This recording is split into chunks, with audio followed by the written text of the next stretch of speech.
Allison Cheek, you may remember, you may not, it's been a while, was one of the Philadelphia 11, one of the 11 women who were ordained irregularly 50 years ago.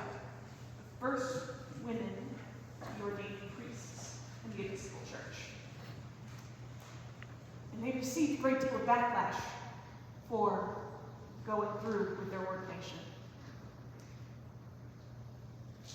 Some of you may remember that I shared a bit back in August when I spoke about them. They had buckets of water and sand placed around the church where they were ordained, so that if protesters tried to set the church on fire, they would have ways to put it out. At least one of them wore a bulletproof vest. They received threatening letters, even urging one woman to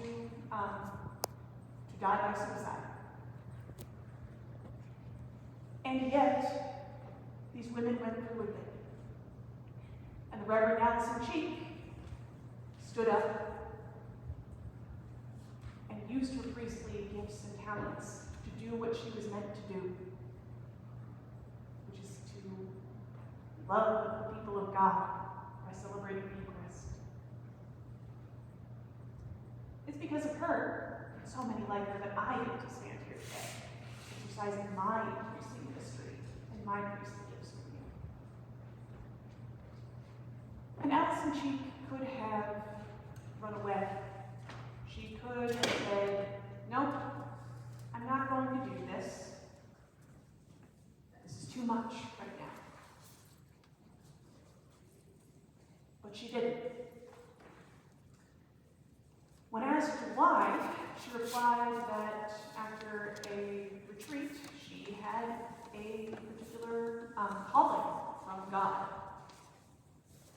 which is why she never questioned whether or not her priestly ministry was worth pursuing. Even at the risk of her life, even at the risk of being kicked out of the church that she loves.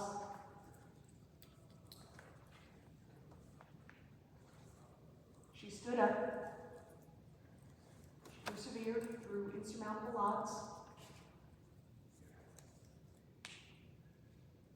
She reckoned with a system that was profoundly unfair, and today we celebrate her. In much the same way, we celebrate quite a few women in our stories in the lectionary. Particularly, we get to celebrate Ruth in a wonderful way. We only get part of the story of Ruth today, so I need to backtrack a little bit and give you all some context.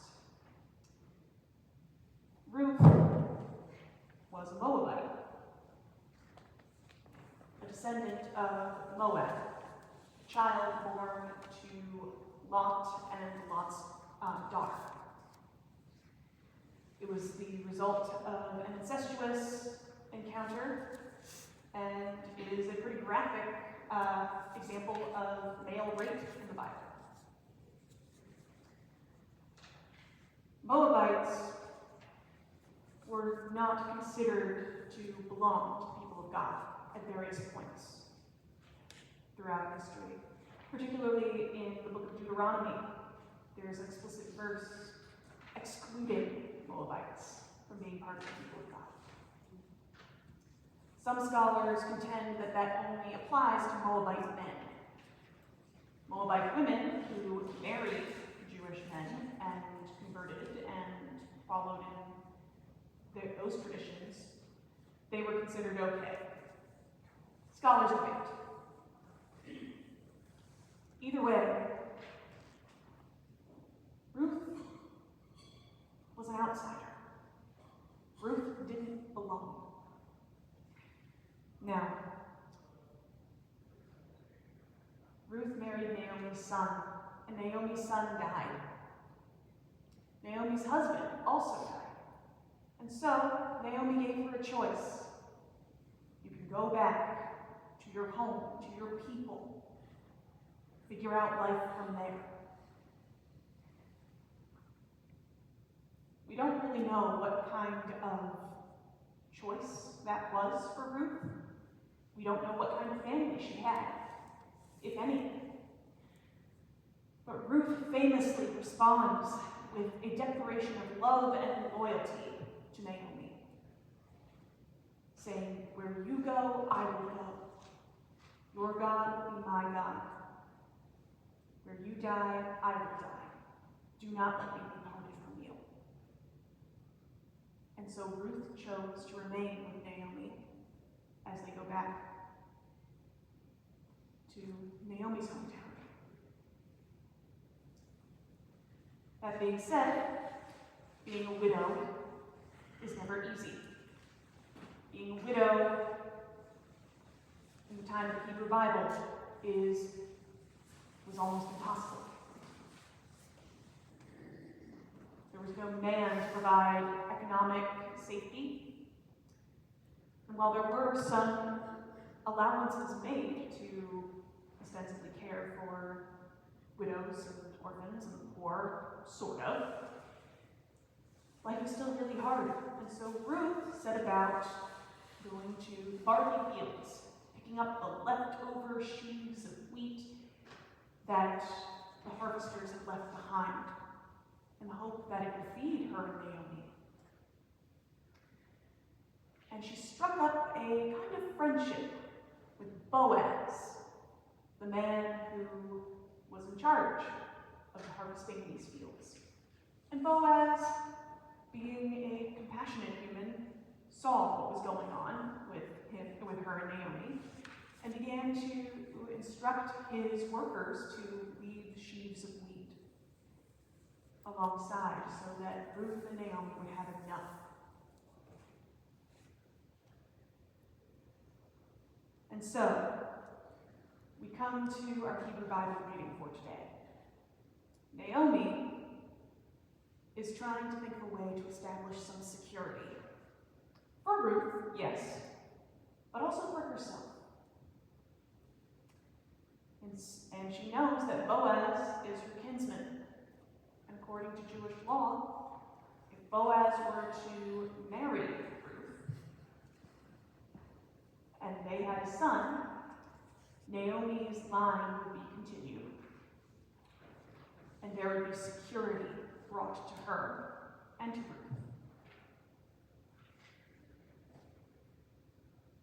We don't really see what Ruth wanted in this particular picture. She responds in the affirmative, "All that you tell me, I will do." But we don't know whether Ruth wanted to be married to Boaz. We don't know if Ruth wanted any of this. And the way in which Naomi posits that she should do this puts Ruth at great risk.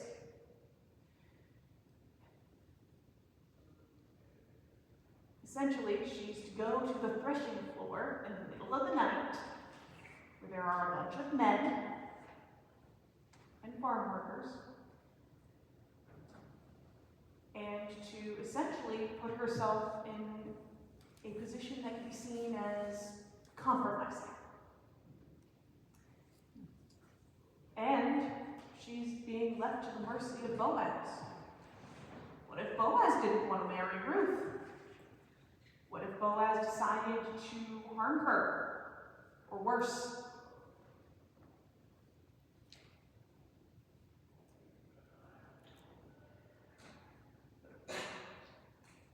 There's not much of a choice for Ruth.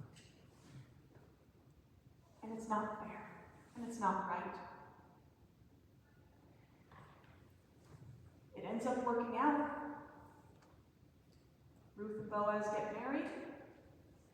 Her reputation is still intact. They conceive, they have a son named Obed. And everyone goes around saying, "A son is born to Naomi." That is technically correct in terms of Jewish inheritance law. And if you want to nerd out about that later, I will talk to you after the service. But suffice it to say,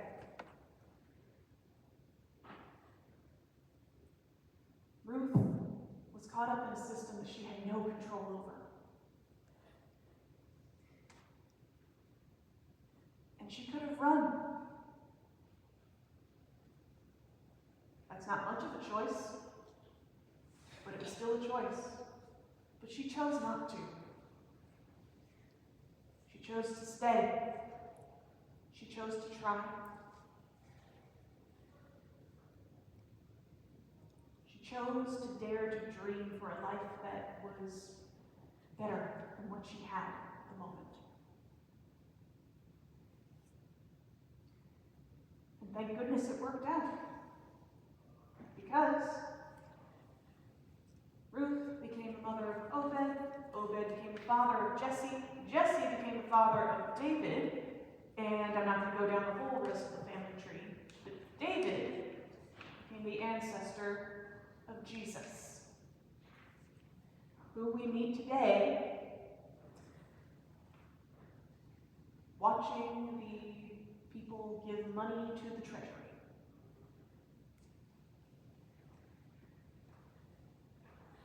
And he sees so many people with their wealth, with their gifts and talents, giving what they can to the temple. And presumably, we see some people making a big show of it. Hence the beware of the scribes thing. But he also sees a widow, another widow, giving her 2 pennies, the only 2 pennies she has, to the temple. Now, it doesn't matter whether or not this was a sound economic decision. That's not the point. In fact, I think it's kind of presumptuous and maybe even a little misogynistic to assume that this woman was recklessly giving her money in a way that would be detrimental to her. I choose to believe that this widow knew what she was doing. She knew she had these 2 pennies, and she chose to give them to her community, even though this community is one that ostracizes her, perhaps doesn't take care of her in the ways that she needs. This community includes people like the scribes, who don't bother to question why things are the way they are that keep this woman in such poverty. She knows this. She's not stupid. She's trapped in a system and a situation she didn't choose.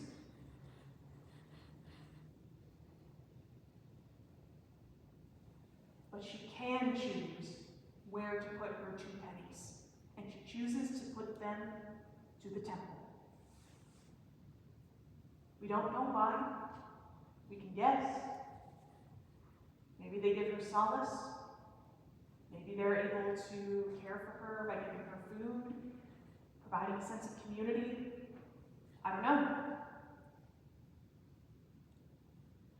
But she decides.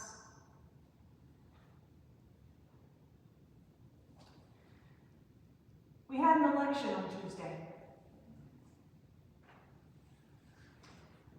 Somebody won, and somebody lost. Most of us here in Massachusetts picked the other person to win.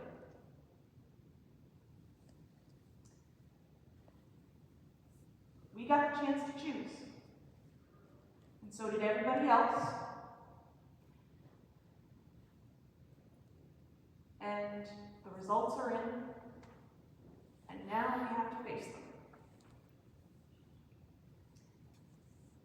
Understandably, this inspires a lot of feelings in all of us.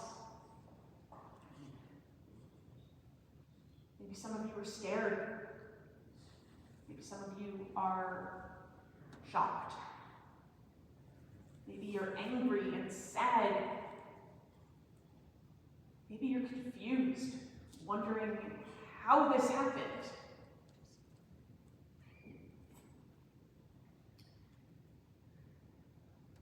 I hear that.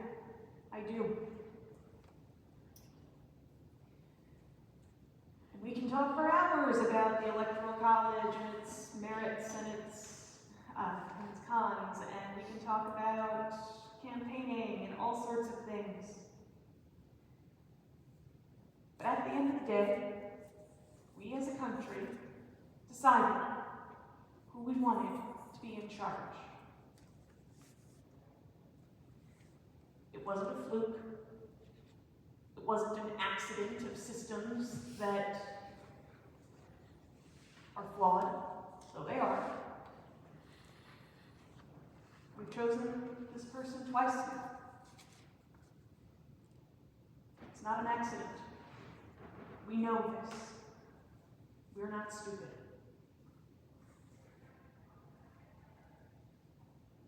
And so for me, and this is just for me, the question before me is, what do I want to choose to do?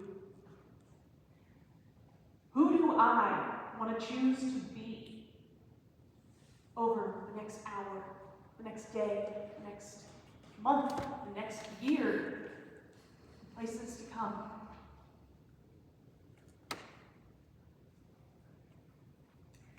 And much like the Reverend Allison Cheek, much like Ruth, much like the poor widow today,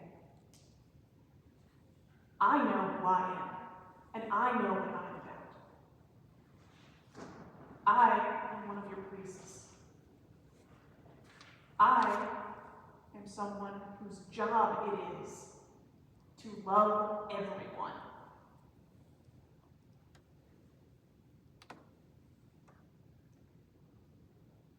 And I believe that loving everyone means loving everyone in their complexity. I venture to guess that's why many of you have sought out St. John's as a community. We don't have a Black Lives Matter poster and the Pride banner flag thing up on the altar just because they look pretty. They're a reflection of our values, even as we are human and sometimes fail to live up to them. This is what we as a community strive to be and do, and it's a choice.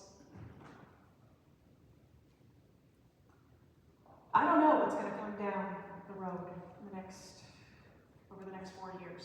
I really don't.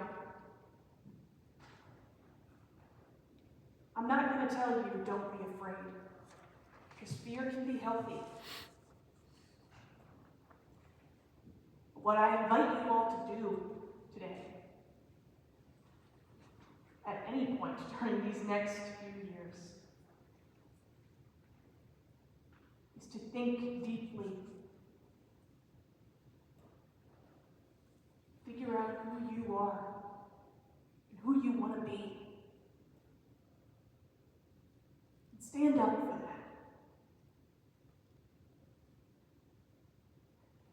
And trust that the God that holds the complexities of the world, including the miracles of photosynthesis and our circulatory system and the horrors that surround our world as well. Know that God holds this too. And if you need a reminder, I'll be standing right here.